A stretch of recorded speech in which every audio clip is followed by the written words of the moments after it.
इस्लाम के एक शायर हजरत फरजदक, उनके दादा हैं हजरत सासा रज़ी अल्लाह तआला अन्हु।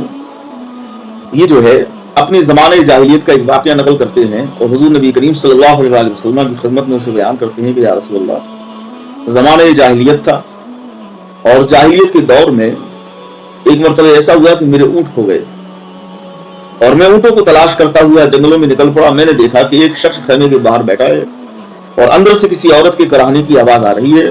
मैं समझ गया कि अंदर जो है जसगी हो रही है, पैदाइश हो रही है।